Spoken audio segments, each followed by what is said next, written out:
దేవుడు కనబడనంత మాత్రాన, దేవుడిని మనం చూడలేనంత మాత్రాన, దేవుడిని మనం ముట్టుకోలేనంత మాత్రాన ఆయన లేడు అనుకోకూడదు. కానీ ఇంకా ఈ సర్వ సృష్టి క్రమంగా నడవడాన్ని బట్టి, ఇంకా ఈ సర్వ సృష్టి క్షేమంగా ఉండడాన్ని బట్టి, ఉదయం కావడాన్ని బట్టి, రాత్రి కావడాన్ని బట్టి, ఋతువులు రావడాన్ని బట్టి, మనకి ఆహారం పండడాన్ని బట్టి, మనందరం కూడా ఇంకా క్షేమంగా సజీవంగా ఉండడాన్ని బట్టి దేవుడు వీటన్నిటి వెనక ఉండి వర్క్ చేస్తున్నాడు, పని చేస్తున్నాడని మనం నమ్మాలి. దాన్నే విశ్వాసం అంటారు. This is called faith.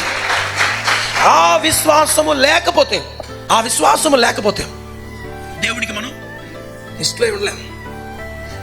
దేవుడు వద్దకు వచ్చువాడు దేవుడు ఉన్నాడని, ఆయన వెతుకు వారికి ఆయన ఫలము దయచేవాడని నమ్మాలి. ఆయన దగ్గరికి వెళుతున్నా ఆయన నాకు సహాయం చేస్తాడు, ఆయన నన్ను ఆదుకుంటాడు, ఆయన నన్ను స్వస్థపరుస్తాడు, ఆయన నన్ను బాగు చేస్తాడు, ఆయన నన్ను బలపరుస్తాడు, ఆయన నన్ను దీవిస్తాడు, నన్ను వర్తిల్ల చేస్తాడు అని నమ్మాలి.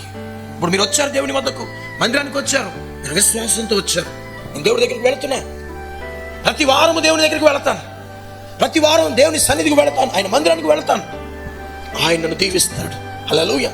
ఆయన వద్దకు వెళితే ఆయన నాకు సహాయం చేస్తాడు. ఏది ఆయన కనబట్టలేదే, ఆయన మనం చూడలేమే, ఆయన నిజంగా అసలు మన పరిస్థితిని చూస్తున్నాడో లేదో అది కూడా మనకి కన్ఫర్మేషన్ లేదే. అయినా కానీ ఆయన నేను చూడనంత మాత్రాన, ఆయన నాకు కనబడినంత మాత్రాన ఆయన నన్ను తెలుసుకోలేదని నేను ఆయనకు నేను తెలిసి ఉన్నాను. ఆయన వద్దకు వెళ్ళిన వారి మీద ఆయన తన కను దృష్టి నిలిపి ఉంచుతానని తన లేఖనం ద్వారా ఆయన మాట్లాడుతున్నాడు. కాబట్టి నేను ఆయన వద్దకు వెళుతున్నాను.